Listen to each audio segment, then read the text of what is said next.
السلام عليكم ورحمة الله وبركاته.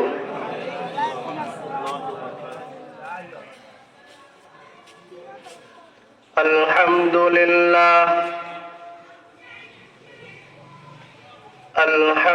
لله نحمده ونستعينه ونستغفره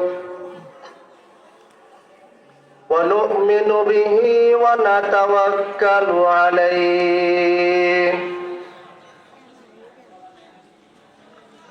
ونعوذ بالله من شرور أنفسنا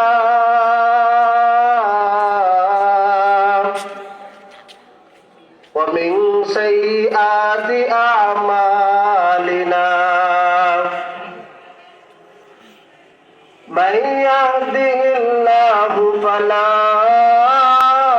مضل له ومن يضلله فلا هادي له ونشهد أن لا إله إلا الله وحده لا شريك له ونشهد أن سيدنا وسندنا ونبينا وشفيعنا وحبيبنا ومولانا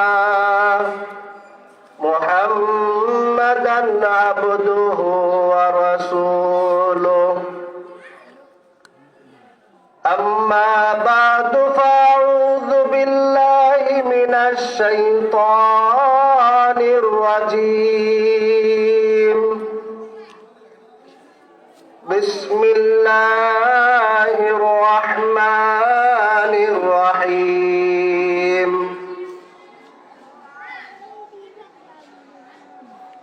سبحان الذي أسرى بعبده ليلا من المسجد الحرام إلى المسجد الأقصى الذي باركنا حوله لنريه من آياتنا إنه هو السميع البصير. وقال تعالى قل إن كنتم تحبون الله فاتبعوني يحببكم الله ويغفر لكم ذنوبكم والله غفور رحيم. ইমাম আবু হানিফা রাহমাতুল্লাহ আলাইহি এত বড় আল্লাহ পাকের ওলিও ছিলেন, ইমামও ছিলেন, মুহাদ্দিস ছিলেন, ফকি ছিলেন। যখন ওযু করতেন, ওযু করার সময় তাকিয়ে তাকিয়ে দেখতেন এখন আপনি আমি তার পাশে যারা ওযু করত, কোন লোক এখন জিনা করে আসছে, কোন লোক এখন মিথ্যা কথা বলে আসছে, কোন লোক এখন হারাম খেয়ে আসছে, কোন লোক কারো মাল হরণ করে আসছে, কোন সন্তান মা বাবার অবাধ্য হয়ে আসছে। এই যে গুনাহগুলো হয়েছে ওযু করার সময় দেখতেন ওই লোকটা যখন ওযু করতেছে তার ওযুর পানির সাথে ওই গুনাহগুলো ঝরে যাইতেছে। ইমাম আবু হানিফা রাহমাতুল্লাহ আলাইহি নিজের স্বচক্ষে দেখতে পাইতেন। এত বড় আল্লাহ পাকের ওলি ছিলেন। তাফসীর কবির, তাফসীর ইবনে কাসিরের মধ্যে আছে বর্তমানে যে সূর্যটা আমাদের দিকে ফিরে আছে এটা হলো সূর্যের পিছনের সাইড, একটা মুখ, আর সূর্যের সামনের সাইডে মুখ হলো তিনটা। এই তিন মুখওয়ালা সামনের সাইডের সূর্যটা যখন আমাদের মাথার 1 হাত 1.5 হাত উপরে হবে তখন হালত কি হবে? সাধারণ এখন গরম সহ্য করতে পারি না, এত উপরে 500 বছরের রাস্তা, কোন কোন জায়গাতে আছে আরো দূরের রাস্তা, দূরে সূর্যটা, তার গরম সহ্য করতে না পেরে আমরা এসি লাগাই ঘরের ভিতরে, লাগাই কি লাগাই না? তার কারণটা কি? আদম আলাইহিস সালাম বলবেন আমাকে আল্লাহ তাআলা যখন সৃষ্টি করেছিলেন জান্নাতের মধ্যে বলেছিলেন গন্ধম ফল না খাওয়ার জন্যে। আমি সেই কথা না মেনে শয়তানের ধোকায় পড়ে আমি গন্ধম ফল খেয়েছিলাম। সুতরাং সেইটার জবাব দেওয়ার আজকে আমার কোনো ক্ষমতা নাই। সুপারিশ তো দূরের কথা, নূহ আলাইহিস সালামের কাছে যাও। সবাই দৌড়ে এসে নূহ আলাইহিস সালামকে বলবেন, ও নবী নূহ, আপনি তো হলেন দ্বিতীয় আদম। আল্লাহ তাআলা আপনার মাধ্যমে সারা দুনিয়ার সমস্ত কিছুকে আবার দ্বিতীয়বার সৃষ্টি করেছেন। আপনি আল্লাহ তাআলার কাছে সুপারিশ করেন, কিয়ামতের ময়দানে সুপারিশ যেন শুরু করে দেয়, কার্যাবলী শুরু করে দেন। নূহ আলাইহিস সালাম বলবেন, আজকে আমার বলার কোনো সাধ্য নাই, কারণ আমিও আল্লাহ তাআলার কাছে আজকে অপরাধী। আমার ছেলে যে অপরাধ করেছিল কেনান, তার জন্য আমি আল্লাহ তাআলার কাছে সুপারিশ করেছিলাম। সুতরাং আজকেও আমি অপরাধী, আমি আল্লাহ তাআলার কাছে কোনো সুপারিশ করতে পারবো না। তোমরা বরং কি করো, ইব্রাহিম আলাইহিস সালামের কাছে যাও। ইব্রাহিম আলাইহিস সালামের কাছে আসবে। আসার পরে ইব্রাহিম আলাইহিস সালামকে বলবেন, আপনি তো হলেন আল্লাহ তাআলার খলিল, আল্লাহ তাআলার বন্ধু। কেমন বন্ধু?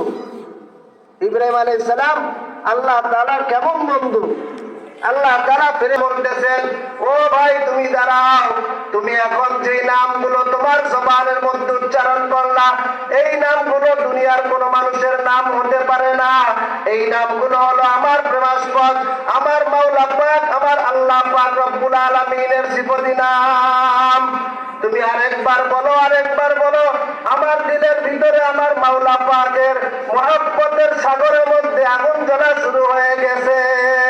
शराबे मोहब्बत पिला दे खुदाया, मोहब्बत की आतिश जला दे खुदाया।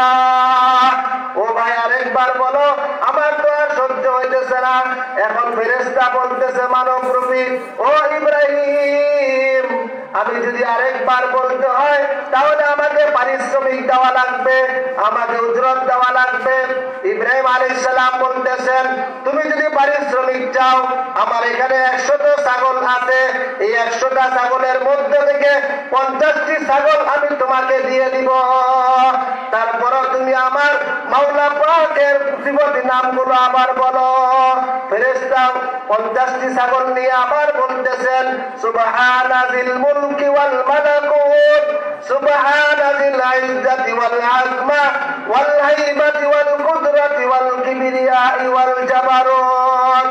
ইব্রাহিম আলাইহিস সালাম আবার বলতেছেন, ভাই আবার বলো, আমার তো আর সহ্য হইতেছে না, আমার আল্লাহ পাকের এই সিফাতি নামগুলো আবার বলো। ফেরেশতা বলে উজরত দেওয়া লাগবে। ইব্রাহিম আলাইহিস সালাম বলতেছেন, আরো 50টা ছাগল আছে, নিয়ে নাও। তারপর আমার মাওলা পাকের এই সিফাতি নামগুলো আবার বলো। 100টি ছাগল নিয়ে নিল। এখন ফেরেশতা ইব্রাহিম আলাইহিস সালামকে বলতেছে, ইব্রাহিম এখন কি দিবা? একে একে দুইবারে 50টি করে 100টি ছাগল দিয়ে দিলা, তোমার কাছে তো দেওয়ার মতো আর কিছু নাই। ইব্রাহিম আলাইহিস সালাম বলেন, ভাই তুমি সাক্ষী থাকো, এই ছাগল চড়ানোর জন্য একজন রাখালের প্রয়োজন। আমি ইব্রাহিম তোমার কাছে ওয়াদা করতেছি, যতদিন এই ছাগলগুলো থাকবে আমি ততদিন এই ছাগলগুলো রাখালের দায়িত্ব পালন করব। এখন ফেরেশতা বলতেছে, থামো ইব্রাহিম, আর লাগবে না, পরীক্ষায় পাস। আজকে তাকে নির্বাচন করে আমি ভুল করছি না ঠিক করছি? বলে যে ঠিক করছেন। আমার সম্পদ আমি মুহাম্মদ সাল্লাল্লাহু আলাইহি সাল্লামের নামে লিখে দিলাম। আর আম্মা জান খাদিজা রাদিয়াল্লাহু তাআলা আনহা ছিলেন মক্কার বুকে 2-4-5 জন সম্পদশালীর মধ্যে একজন সম্পদশালী। যাই হোক, আল্লাহ তাআলা আমাদের সকলকে আজকে যে আলোচনাগুলো করলাম, এই আলোচনাগুলোর উপর আমল করার তৌফিক দান করুন।